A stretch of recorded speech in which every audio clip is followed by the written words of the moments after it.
عورت ذبح کر سکتی یا نہیں ایک مسئلہ ہے. صحیح بخاری والیوم نمبر 7 حدیث نمبر 5504 5504. ادیبہ رضی اللہ تعالی عنہ ایک صحابی تھے, ان کی ایک لونڈی تھی, ایک سلیو گرل تھی ان کے پاس. وہ روزانہ ان کے مینڈوں کو بکریوں کو چرانے لے جایا کرتی تھی. ایک دن اس نے دیکھا کہ ایک بکری اس کو لگا کہ شاید مر جائے گی کچھ دنوں میں.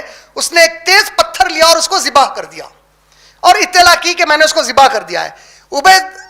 عبیدہ رضی اللہ تعالیٰ عنہ بولے کہ میں نہیں کھاؤں گا جب تک کہ نبی صلی اللہ علیہ وسلم سے نہ پوچھوں.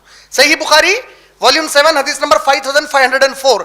نبی صلی اللہ علیہ وسلم کو جب جا کر بولے کہ ایسا میری سلیو گرل نے کیا ہے, اس عورت نے ایسا کر دیا ہے, وہ خاتون نے کیا ہے, نبی صلی اللہ علیہ وسلم نے کہا کوئی بات نہیں, پکا کر کھاؤ. بولے امام بخاری رحمۃ اللہ علیہ اس سے مسئلے نکالے. امام بخاری ابن تیمیہ رحمۃ اللہ علیہ, ایک عورت قربانی دے سکتی. 2, اللہ کے نبی نے یہ نہیں پوچھا کہ وہ حیض کی حالت میں تھی یا پاک تھی, تو حیض کی حالت میں رہ کر بھی عورت قربانی دے سکتی.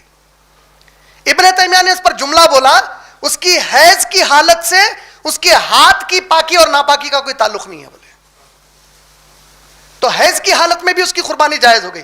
تیسرا, اللہ کے نبی صلی اللہ علیہ وسلم نے ان سے یہ نہیں پوچھا کہ وہ یہودن تھی یا عیسائی تھی, تو اگر وہ سلیو گرل یہودن یا عیسائی بھی ہے, اگر اس نے بھی ذبح کیا اسلامی طریقے سے, اجازت ہے اس کی, تو عورت کی یہ دلیل بن گئی کہ وہ ذبح کر سکتی ہے.